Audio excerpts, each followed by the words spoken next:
Hi, it's Steven Singer, the I Hate Steven Singer guy, and I hate what's happening in the world right now. Since 1980, I've been so close to our family of customers who I love. My heart breaks for those who've lost loved ones and those who are sick. Normally, we're in the love business and celebrate happy times with you, but this year's different. To spread love, we'll be using a portion of each rose sold to support small restaurants by ordering and donating meals from them to these incredible nurses, doctors, and hospital workers. My brand new rose color is named the I Love You Rose, and it's a blush pink, luxurious color rose. With each rose, you'll be gifting love to the moms in your life while supporting local restaurants and thanking essential workers. Whether it's Mother's Day or any day, you're our family, and we're here for you. Go now to IHateStevenSinger.com for fast and free touchless delivery and include your personal message of love. Go now to IHateStevenSinger.com and make this Mother's Day special.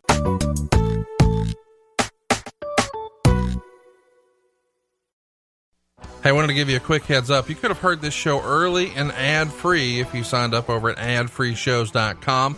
It starts at just $9 a month, but you get all 5 of my podcasts here on Westwood One early and ad-free. This week, we've already examined on 83 Weeks the 20-year anniversary of David Arquette winning the world title.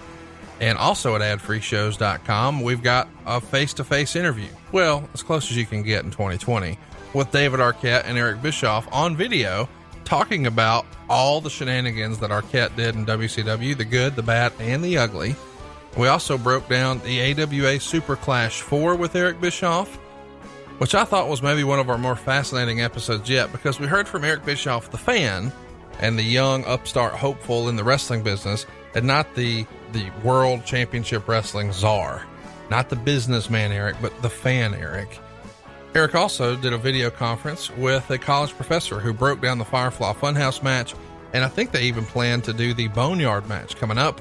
And who could forget the bonus episode where we talked about Eric's 83 days, his most recent run in the WWE. Arn Anderson, we broke down a little hashtag Ask Arn Anything this week, but maybe my favorite thing was doing a watch along with Arn, where Barry Windham turned on Lex Luger and joined the Horsemen, dropping the tag titles to Arn and Tully in the process. The Midnight Rider would try to confront Barry Windham in the bad guy locker room and catch a beat down for his troubles. Such a special moment, and to hear Arn sort of light up talking about that was great fun. And he also told the backstage story about the fight between Vader and Paul Orndorff. He was in the room when it happened. Also this week, we broke down Backlash 2006 with Tony Schiavone. You may famously remember that's where God was in the main event. That's a real thing. We also did a hashtag Ask Tony Anything, and man, you guys had some hysterical questions, including F, Marry, Kill. I can't believe Tony Schiavone is doing this in 2020, but he is, and it's happening at adfreeshows.com. Maybe one of the more interesting things we've done over there is we had Tony Schiavone watch Tiger King and break that down. Unbelievable. Grilling JR, man, maybe one of our more active platforms here on the show. Every single week you get Dark Side of the podcast. Yesterday was no exception. But we also did a hashtag Ask JR Anything, where you guys were in control and got to ask the questions. But really the highlight was the bonus episode that we did right after the WWE cut a bunch of folks on the roster, and JR broke that down, sort of the good, the bad, and the ugly. Speaking of ugly, one of our most requested topics on Something to Wrestle we could never cover, the plane ride from hell, because Bruce wasn't there, but JR was, and he tells the full story at adfreeshows.com. Of course, with Bruce Pritchard, we're going to sit down and watch an old Saturday Night's Main Event from 1990, one of my very favorite Saturday Night's Main Events of all time. But really, the thing everybody wanted to hear from Bruce was WrestleMania 8. That's also posted at adfreeshows.com. There's just a ton of stuff at adfreeshows.com, lots of bonus content, including video footage of some old live shows with Bruce and myself from Something to Wrestle. And of course, every stage show from StarCast 1, 2, 3, and 4, well over 100 hours of some intriguing content that I think you're going to dig. If you haven't already, check it out. It's adfreeshows.com. Hey, it's Conrad Thompson, and you're listening to Grillin' JR with the voice of wrestling, Mr. Jim Ross. Jim, how are you, man? I'm good, Conrad. No flu-like symptoms, no fever.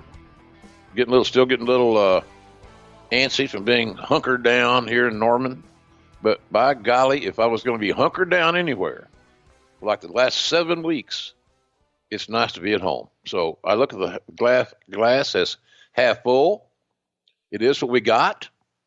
I'm going to protect myself and others by keeping my big ass at home. That's what I'm going to do. So, but I'm sure looking forward to getting out of here and getting back to work and calling some AEW matches, and hopefully that's going to happen in May. At least that's my goal. Well, we're looking forward to it, but we're also very appreciative that you're still making time to talk a little old school with us. And today we're going to talk about a show that happened way back on April 30th, 20 years ago today, April 30th, 2000. Of course, we're talking about Backlash 2000. It went down at the MCI Center in Washington, D.C. It's the second ever Backlash. The first, of course, was in 1999. We've got 17,876 fans here, 16,614 of which paid an astronomical $540,820 at the gate. Another incredible $693 in merchandise. What a home run this has to be from a live event standpoint. This feels like, I don't know, 100 years ago, but $540,000 for a non-WrestleMania, non-SummerSlam, non-Royal Rumble, just a sort of throwaway pay-per-view, if you will. $540,000. That's huge, especially when you compare it to, 10 years prior to this. Unbelievable. Yeah. That's a lot of cheese on a Whopper. I can tell you that right now. Well, the deal is the simple fact of pay-per-views. They have to have two things. And the number one thing they have to have is star power. Pay-per-views are attraction driven. And on this pay-per-view, it was loaded with stars. I mean, really loaded with stars, loaded with an emotional return, and had the motivation to have the main event with Rock and Triple H for the title. It had all the elements in place. But I thought that some matches on the undercard were also just absolutely sensational. But it was a real cool atmosphere. I remember it very well, quite frankly. And when AEW we had a show there in that arena, sold out, by the way. We were proud to say.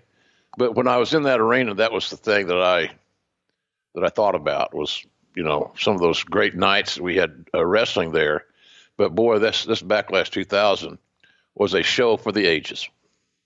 It really is a great show. But before we talk about the matches, I do want to talk a little more business. This one pulls a 1.62 buy rate, which translates to roughly 675,000 buys.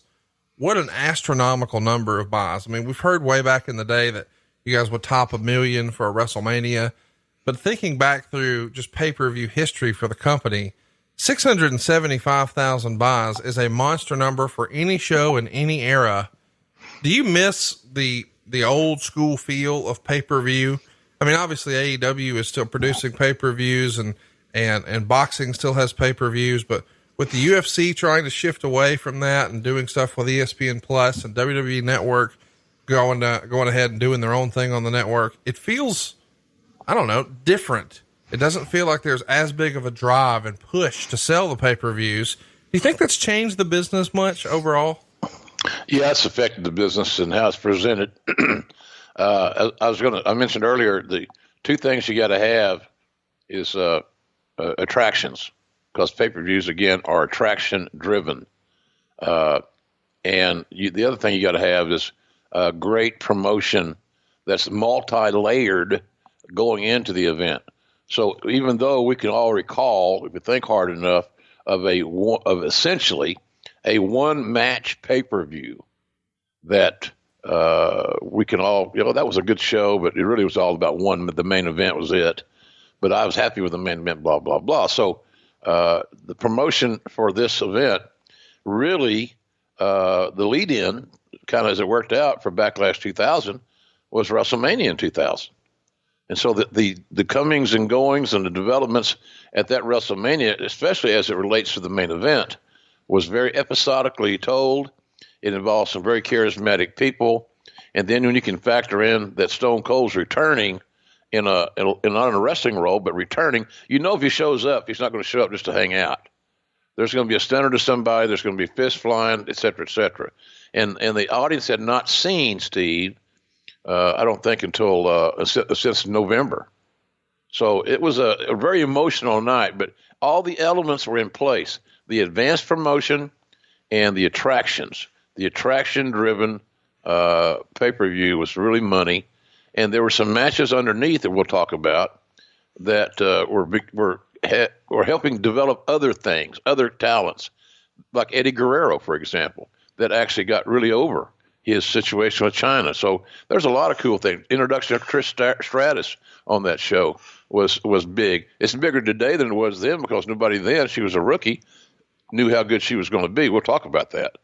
But this show had it all. And it may have had one too many matches.